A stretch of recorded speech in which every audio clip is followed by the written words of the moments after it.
Hi there, it's James and Julie here, the team from Fabulous Beyond 40, and welcome back to Empower Your Menopause. Today we're talking about a subject that is, I'd say, probably the one that we get asked about more than any other when it comes to our clients, and it's the topic of how do I lose weight during menopause and menopause. Now, from Atkins zone, many of our clients have tried every diet under the sun.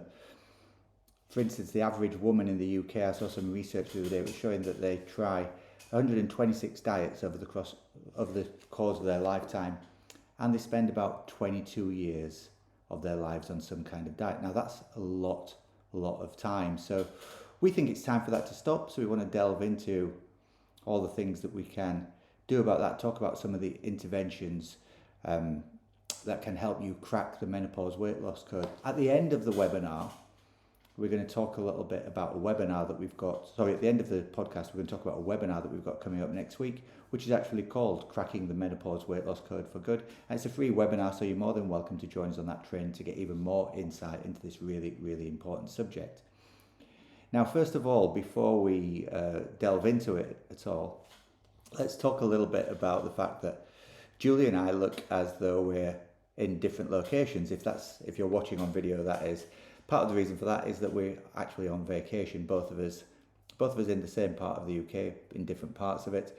I'm in an Airbnb just outside Polzeath, and Julie's over at the other end of the county. So we're dialing in using kind of technology that we don't normally use. So apologies if there's the occasional blip here. But Julie, how's your vacation going so far? It's going really well. As a matter of fact, I'm finally taking my own advice about unplugging and just relaxing and enjoying being with people that we like being around and not really focusing on, oh my gosh, should I eat that? It's nice to take a bit of time off every so often, isn't it, when it comes to all that kind of thing. I know that I've been slightly indulging more than I would normally do if I was back at home. So let's delve into the subject then, Julie. Yeah. You're a woman, you're over 40, you follow or have seen some of the struggles that many of our clients have at this time of life when it comes to weight management, and you and I have spoken quite a bit about that. What do you think? Tell us a little bit about your personal struggle with weight management. What was your journey? Yeah, that's a great question because this is very near and dear to my heart, of course. I struggled with my weight for a number of years.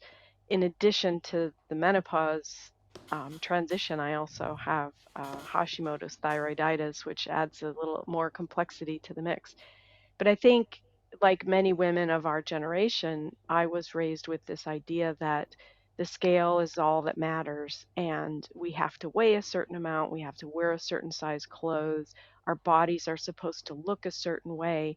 And I always use those external pressures and measures as the way I gauged my success. And what really changed for me, because it just seemed to get worse year over year, and I would get more and more frustrated.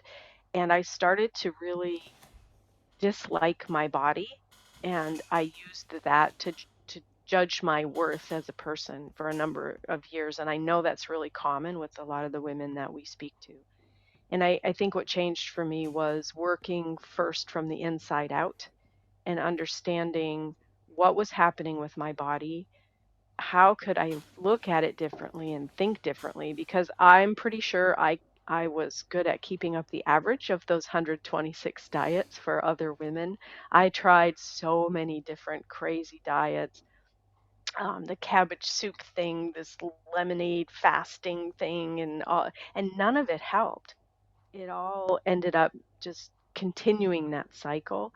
And when I finally got some coaching and worked from the inside out, as I said, on my mindset first, changed the way I viewed my body, and started looking at how can I be the healthiest version of myself, and then learning about the menopause journey, a little bit more. So I understood what was happening to my body and why maybe so many of these things that I used to do just weren't working. And it's like the definition of insanity, right? We continue to try the same things over and over, expecting a different outcome. And those diets were exactly, to me, the dieting industry is a perfect definition of insanity for most women because we're focusing on the wrong things. And when we shift that, it makes the process so much easier. Yeah. I mean, there is a natural challenge at this time of life, isn't there? Because there is a hormonal roller coaster that's going on. We've talked about this many times on past Sure. episodes, but it's worth just popping over it again. You're in perimenopause, estrogen spikes and then it drops, and then it spikes and then it drops, and then as you approach the menopause itself, that one day when 12 months after your last period, if we're talking about a natural menopause, estrogen starts to drop off. And estrogen is responsible for so many different things in the body, and weight management, blood sugar control, bone strength, whether we stay lean or not, and but also indirectly somewhat where fat is actually stored as the menopause transition approaches. So I think it's really interesting that when it comes to looking at this, it's important to understand that when you are younger, absolutely, calories in versus calories out is a huge part of weight loss. I'm on holiday with my daughters at the moment. They're 14. They eat 3 or 4 times more than I do. And that is because all that energy is being used somewhere. It's either being used for them to go out and play and run around and swim on the beach and all that kind of stuff.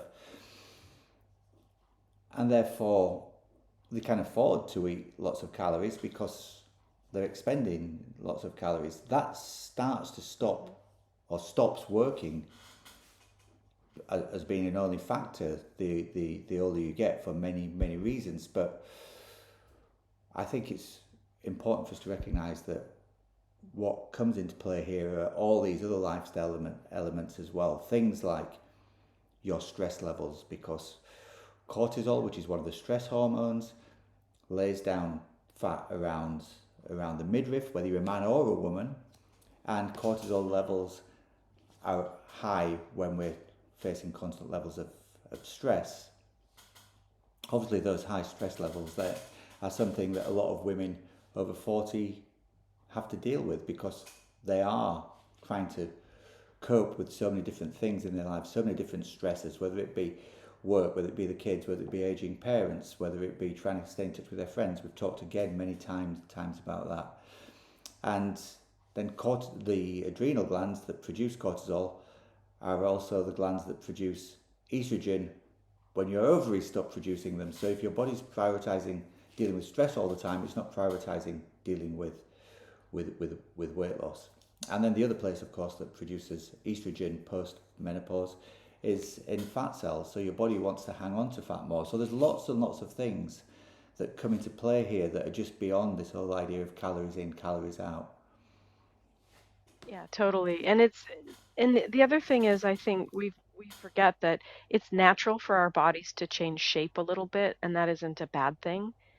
That but remembering that at this time of life, we need to relearn how to prioritize ourselves. We need to learn that it's okay for us to take time to look after ourselves because we've been spending so many years looking after everybody else, and that contributes to the stress. And sleep is so important, and movement is so important. And we've had this conversation this week with my relatives that we become naturally more sedentary because our most of us work sedentary jobs, and we get home and we sit in front of the TV, or we continue to work in the evening and we sit in front of the computer, and we don't have that kind of active lifestyle. We have so many conveniences, and I think not only does the self-care time help, the sleep help with weight management, but also the movement because it's a great stress reducer. It's a great way to keep our bodies fluid and strong and keep our muscles working. That and prioritizing muscle mass and strength training and protein, which I know we'll talk a little bit about nutrition in a minute, but changing the things that we focus on in that sense to maintain our muscle mass will also help us maintain a leaner physique, um, instead of restricting, because we're missing out on a lot of the nutrients our bodies need, and these crazy diets take away a lot of essential vitamins and minerals that our bodies need to function properly at this time of life. So, yeah, calories in, calories out is great when you're younger, but there are way too many other factors involved at this time of life to just focus on diet. Yeah. Or I don't And like that aside, word very much, but well, it's interesting, isn't it? Because the word comes from the Greek, and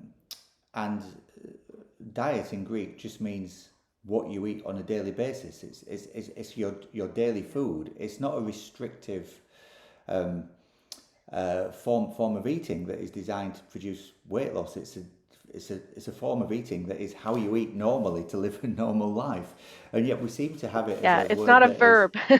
no, it's almost been demonized, isn't it? And I think it's interesting as well, just to talk about when it comes to those diets, that beyond the whole calories in, calories out debate, and what other factors play into it, and all the elements that we've just talked about, that there are many other reasons for them failing as well, aren't they? They're very, very hard to stick to because they're so restrictive often when it comes to calories, cutting out whole food groups, leaving you lacking in energy, and also there's a mental element to it as well. I know that not every single client that comes to us, but many clients talk to us about the fact that they almost blame themselves when they try a diet and they don't work. People call it falling off the wagon. That's a phrase that I hate, as though they've hitched up Yes. to something that is going to charge them out of this conundrum that they're in, and then they've fallen off it. And it's like,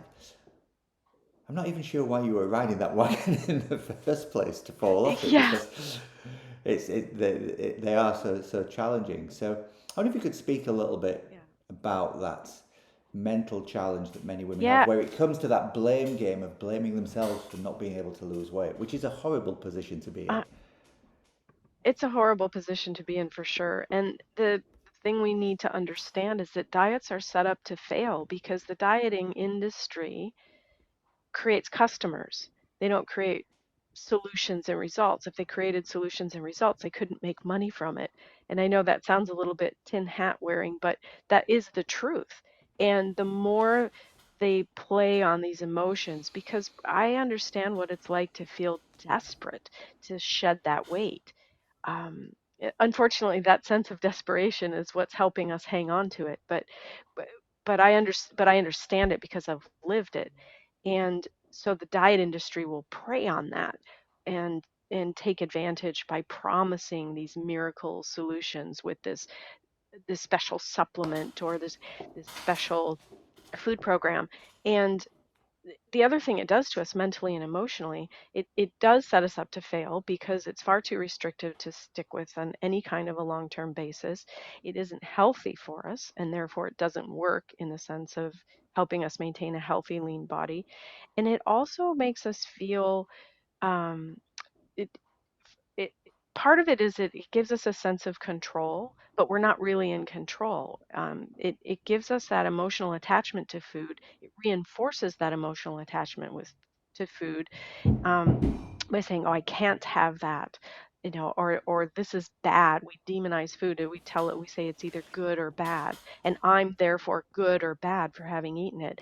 It restricts us in social situations, so we feel a bit ousted, or we avoid social situations where we think, "Oh, I can't control myself around certain foods," and it doesn't help us visit that emotional need or attachment to the food that we think makes us feel better. And I mean, this goes way back. We could talk about this for a whole episode on its own. But thinking back to our childhood, when we fell down and skinned our knee, mom gave us a cookie to make us feel better. And after a few times, we learned cookies make us feel better. Mm. And so we have these emotional attachments to food. So when we take it away, we feel like, oh my gosh, I'm missing out on something. When in fact, it's not actually feeding our body what it needs. So it's a really complex situation, but that that desperation arises from the sense of restriction, taking away. I can't have that. I'm good or bad for eating or doing these things, and it adds additional stress to the whole idea of how do we eat, what do we eat, and it takes us away from listening to our bodies. What is it that our bodies need? What are our bodies telling us makes us feel good? And that's different for everybody. That's another reason why these one size fits all diets and supplement programs don't work. Yeah. So we've established they don't work. We've established that calories in, calories out is no longer just the sole thing that we need to be looking at when it comes to weight loss. We've talked about maybe a more integrated approach and also appreciating that our bodies change. What didn't work more in the past won't necessarily work now. Getting more into this sort of like a more aligned mindset, if you like, about appreciating the changes that take place and being able to find out what happens for us. So let's talk a little bit then, because we've talked about everything that doesn't work. What does actually work at this time of life? Yeah, I think when it comes to what actually does work, it the main let's start with the basics.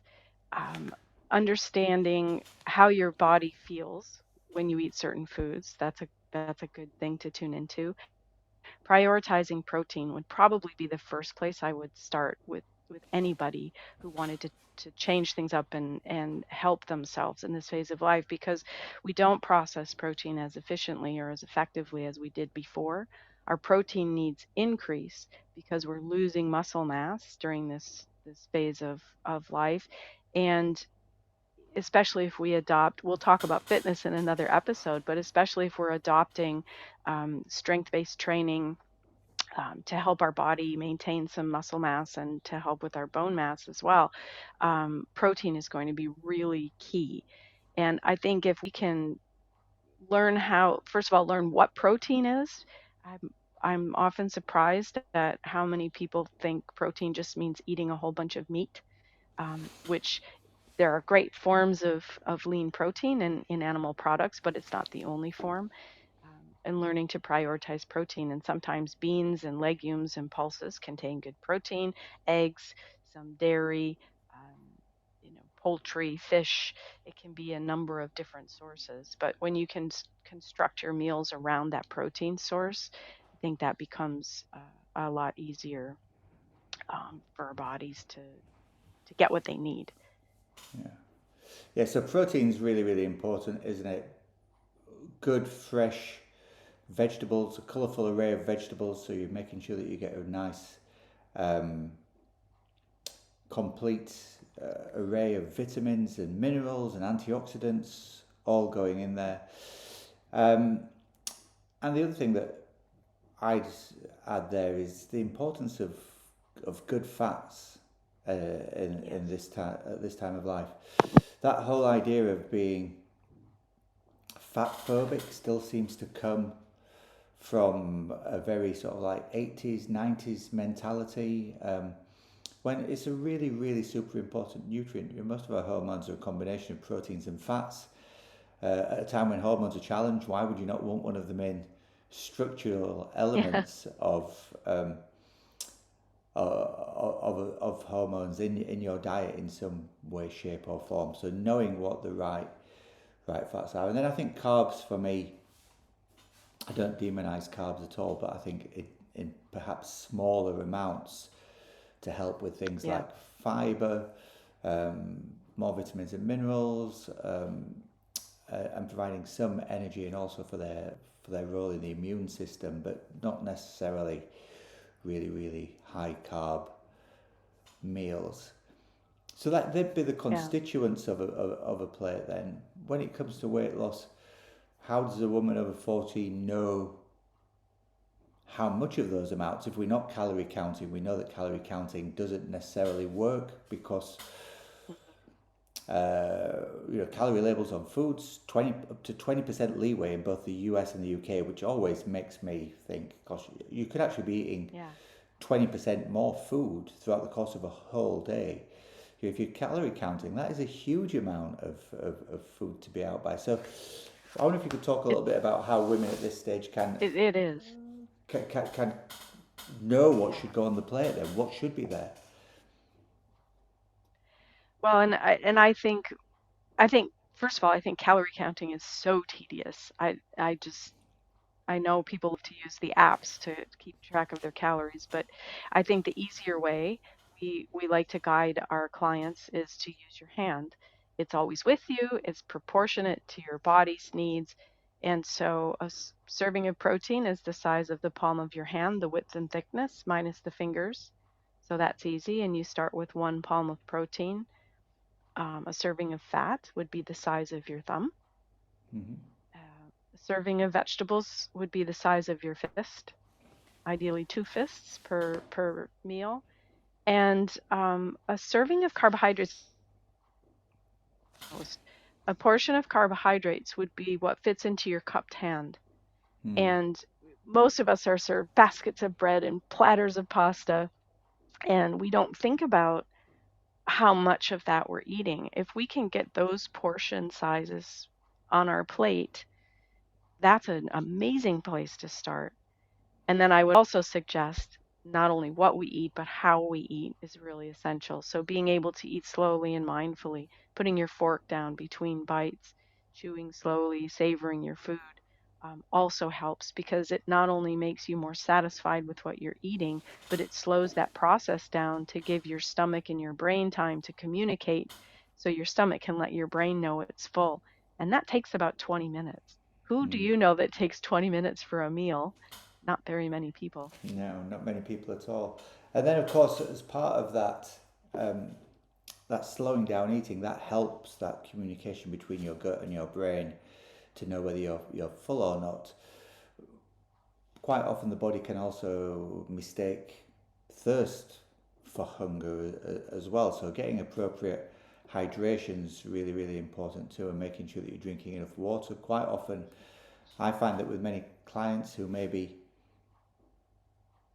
craving food or wanting to eat something immediately, if they just have a glass of water, sometimes it is really just a case of being dehydrated and that water giving them what they need, and then they aren't hungry afterwards. So that can help as well with the amount of food that they're eating and tuning into those hunger signals a little bit better. Yeah. Yeah. Let's talk a little bit then about, so we've talked about nutrition. We talked about that quite extensively as well in our previous episode. What else can we bring into this team that we want to create of lifestyle interventions that can help? We've talked about mindset, we've talked about nutrition. I suppose the next one really is training. Let's go over that a little bit. For me, strength training, absolute number one. I think it's a really good way of increasing your metabolism. It's a great way of increasing your muscle mass. Muscle mass, lean muscle burns more calories than fat. So the more muscle you've got, the more your metabolism's working better and working things out for you. So I would definitely prioritize that. And then for me, some moderate cardio would be the second one.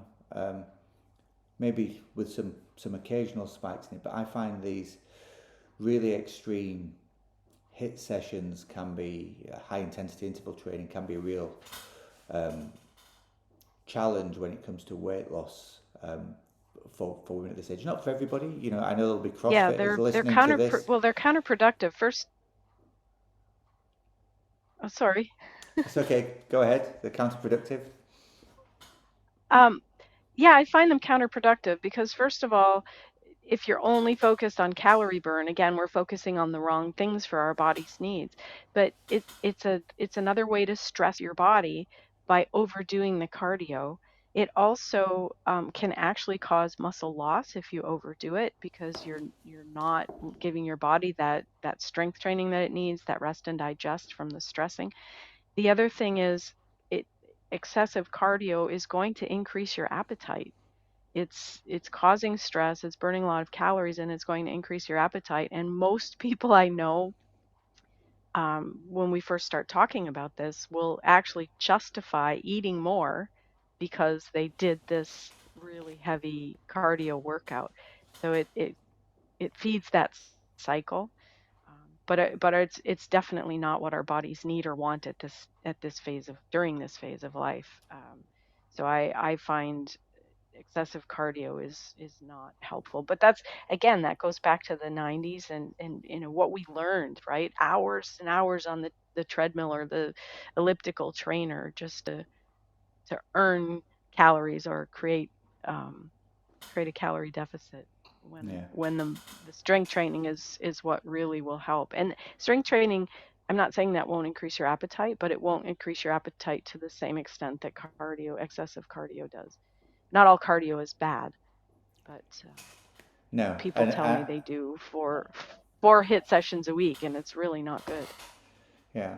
There will, of course, be some CrossFitters who are listening to this who will be absolutely pulling their hair out now and saying, I'm really, really lean on CrossFit. And that's true. Yeah, it does work for some people. That's the importance of working out an individual Yeah. approach. So we don't actually demonize anything, but find out what works for us at a particular time. But if you aren't, if you're doing lots of cardio and you find that you aren't losing weight, the first thing I would be saying to try is to start doing some weight training instead and swapping a couple of those cardio sessions out because, as you said, one thing, it increases your appetite, so you might be eating more. The other thing, of course, is that then you are creating potentially more cortisol spikes in the body, and that cortisol can be leading to you hanging on to more weight than you would do as well.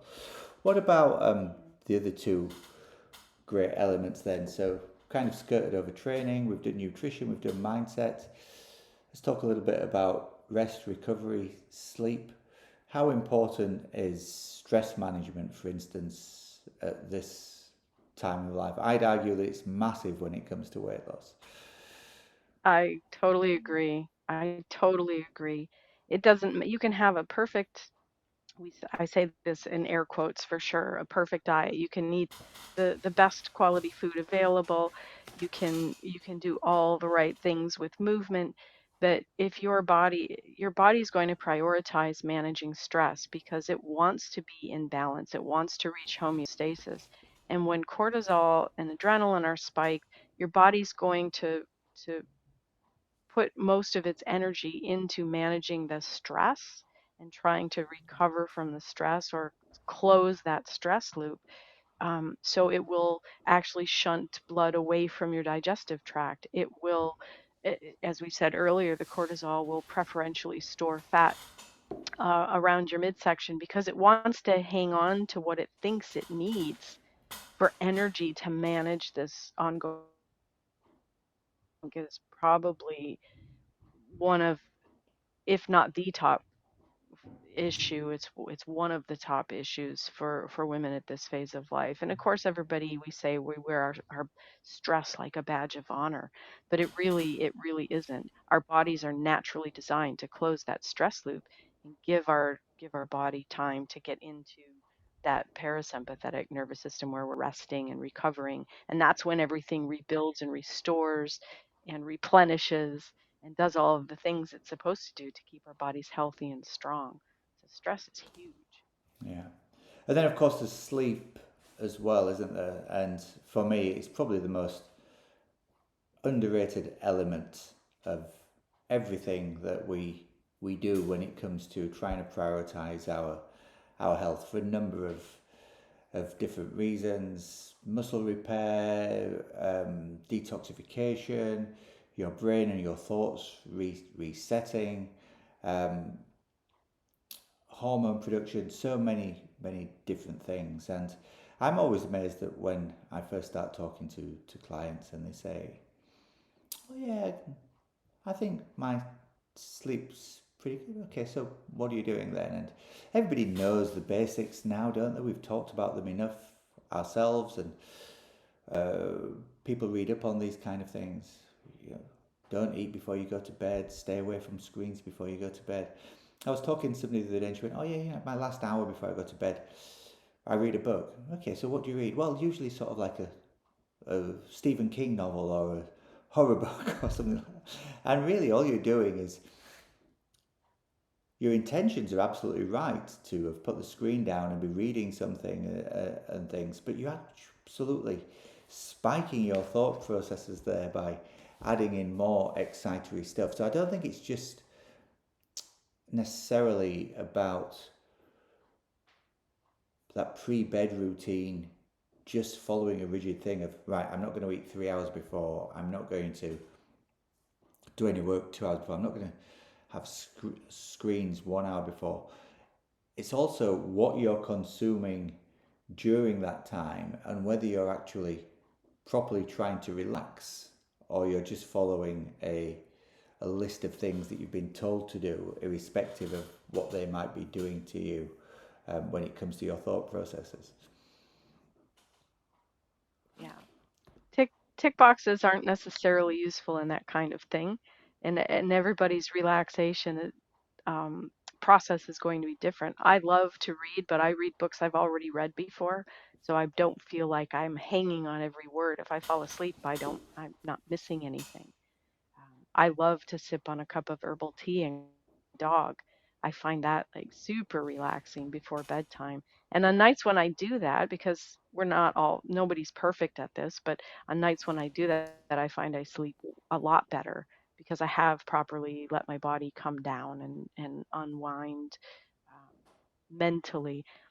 I also like the idea of keeping a pad of paper and a pen next to the bed, not my phone. I keep the phone plugged in on the opposite side of the room so that I'm not tempted if I wake up in the night. But if I do wake up and my thoughts are racing, having that pad and pen next to me allows me to write down what's on my mind. So then the paper can take care of it and it takes it out of my head. Um, so I don't worry about remembering something or just having those thoughts racing around. But simple things, I think. Everybody finds Okay, their own that works. yeah. So to recap then, what we're talking about is looking at weight loss as more of a team effort when it comes to the lifestyle interventions that we put in, starting with mindset. We've talked about the nutrition elements that we think are key and portion sizes, getting better in tune with hunger signals, prioritizing strength training over cardio when it comes to working out, stress reduction and sleep as all being really important. Now, next week we are doing our free webinar where we're going to dive deeper into these subjects and show people how to actually create that team. If you would like to join us on that, the webinar is called um, Cracking the Menopause Weight Loss Code for Good.